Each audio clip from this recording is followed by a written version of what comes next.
பழமொழி 400. பழமொழி 400லேருந்து அதிகமான கொஷின்ஸ் வரக்கூடிய ஏரியா அந்த சிறப்பு பெயர்கள் தான். மூதுரை, முதுமொழி, உலக வசனம். சொல்லிட்டுன்னு தொல்காப்பியர் சொல்லியிருப்பார். இந்த பழமொழி 400யே பண்டை பழமொழின்னு சொல்லிட்டு 3 அறையினாரே சொல்லியிருப்பார். 3 அறையினார் யார்? பழமொழி 400 எழுதினவர் தான். இதில் மொத்தம் 400 பாடல்கள், 34 அதிகாரங்கள். ஓகேங்களா? இது 17 கீழ்கணக்கு நூல்களே வரலாற்று அதிகமாக கூறக்கூடிய நூல் இந்த பழமொழி 400 தான். இதில் இருக்கக்கூடிய பழமொழிகள் அதிகமாக இலக்கிய பழமொழிகள் தான் இருக்கும். கடைசியில் ஒரு பழமொழி கண்டிப்பாக இடம்பெற்றிரும்.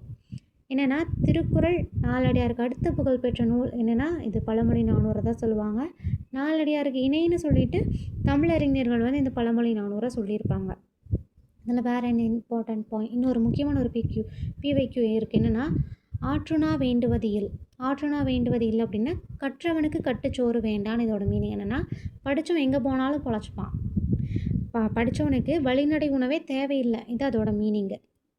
அவ்வளோதான் இதில் முக்கியமான பாயிண்ட்ஸ். அவ்வளோதான். தேங்க்யூ. அப்புறம் இதில் முக்கியமான பாயிண்ட்ஸ்லாம் சொல்லியிருப்பாங்க. என்னென்ன அப்படின்னா, பாரி முல்லைக்கு தேர் தந்தது. இதே மாதிரி பேகன் மயிலுக்கு தொகை தந்தது. பாரி மகளிரோட கொடைச்சிறப்பு.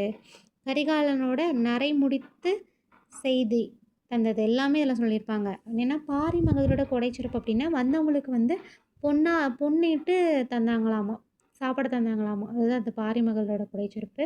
மற்றபடி இதில் இம்பார்ட்டண்ட் இல்லை. அந்த சிறப்பு பெயர்கள் ஞாபகம் வச்சுக்கணும். 3 அறையினார் ஞாபகம் வச்சுக்கணும்.